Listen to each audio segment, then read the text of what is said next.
राज्यभरामध्ये गाजत असलेल्या संतोष देशमुख खून प्रकरणाचा उलगडा होताना पाहायला मिळत नाही। अनेक सूत्रधारांपर्यंत पोलीस प्रशासन अजूनही पोहोचलेलं नाही। दुसरीकडे विरोधकांकडून देखील टीकेचे बाण जे आहेत ते सत्ताधाऱ्यांवर उमटताना पाहायला मिळतात। हे बीडचं संतोष देशमुख खून प्रकरण आहे ते एकीकडे गाजत असताना दुसरीकडे मात्र सोलापूर जिल्ह्यातील माढा तालुक्यातल्या वडशिंगे गावच्या कल्याण बाबर या शेतकऱ्यानं अनोखी घोषणा केली। आपल्या समेत कल्याणजी बाबर आहेत। दुसरीकडे जर पाहिलं तर एकीकडे खून प्रकरण आणि दुसरीकडे कल्याण बाबर यांनी अनोखी घोषणा केलेली। आपल्या समेत अशी अनोखी घोषणा केलेले कल्याणजी बाबर आहेत। नेमकं कल्याणजी काय नेमकं एकीकडे शेतकरी पेशा दुसरीकडे ही अनोखी नेमकी काय ती घोषणा?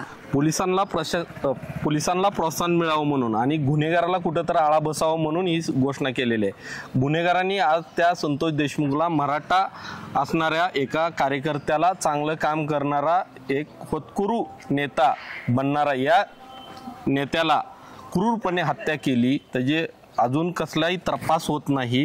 त्यासाठी प्रोत्साहन म्हणून 2 लाख रुपये विथ त्याचा एन्काउंटर केला किंवा त्याला फाशीची शिक्षापर्यंत नेलं तर त्याला 51 लाख रुपये व माझ्या मालकीची 5 एकर जमीन देण्यास मी प्रतिज्ञापत्रावर लिहून दिले स्टॅम्पवर। बरं, कुठेतरी एक मुंडे घराण्यावर देखील आरोप होताना पाहायला मिळतात की मुंडेंचेच समर्थक आहेत वाल्मिक कराड, कुठेतरी त्यांना पाठीशी घातलंय। अनेक विरोधक देखील सत्ताधाऱ्यांवर आरोप करताना पाहायला मिळतात। नेमकं कोण आहे असं या सूत्रधार कोण असेल असं वाटतंय आपल्याला? काय वाटतंय आपल्याला? हा गुन्हेगार असतो, तो कुणाचाही नसतो। आज तो पैशासाठी काही करायला ठरवला जातो। तो मुंडकुपणाचा असो किंवा कुणाचा असो समर्थक, हा गुन्हेगारच आहे। गुन्हेगाराला कुठेतरी आळा बसला पाहिजे। पोलीस प्रशासकानं त्याच्यावर जबर बसली पाहिजे आणि महाराष्ट्रात गुन्हेगाराला कुठेतरी आळा बसण्याची ही सर्वसामान्य शेतकऱ्यावर माझ्यापर्यंत येऊन पोहोचलेल्या ह्या गुन्हेगाराची कुठेतरी थांबलं पाहिजे। हा, आपण जे म्हणताय माझ्यापर्यंत म्हणजे कुठेतरी कुटुंब नेमकं काय विषय? सर्वसामान्य कुटुंबाला सुद्धा किंवा सर्वसामान्य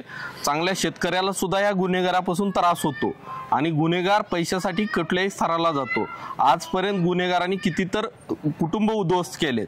त्यासाठी कुठेतरी आळा बसला पाहिजे। पोलिसांना कुठेतरी प्रोत्साहन म्हणून ही घोषणा मी केलेली। आपण जर पाहिलं असेल तर कल्याण बाबर या शेतकऱ्यानं अनोखी घोषणा केली। संतोष देशमुख खून प्रकरणातल्या आरोपींना जो मुख्य सूत्रधार आरोप आहे त्याला अटक कर, जोपर्यंत लवकरात लवकर जो अधिकारी करेल त्याला 2 लाख रुपयाचं बक्षीस आणि जो अधिकारी या मुख्य सूत्रधार असतील अथवा अन्य आरोपींचा एन्काउंटर करेल अशा संबंधित पोलीस अधिकाऱ्याला अथवा जो पोलीस अधिकारी त्या आरोपींना फाशीची शिक्षापर्यंत पोहोचवेल अशा सक्षम आणि सखोल तपास करणाऱ्या अधिकाऱ्याला जे आहे ते कल्याण बाबर यांनी 51 लाख रुपयाचं रोख बक्षीस व स्वमालकीची 5 एकर शेतजमीन जी आहे ती देण्याची घोषणा जी आहे ती माढ्याच्या शेतकऱ्याने केल्याची पाहायला मिळते। त्यामुळे कल्याण बाबर या शेतकऱ्याची नक्कीच चर्चा होताना आपल्याला येत्या काळात पाहायला मिळणार आहे।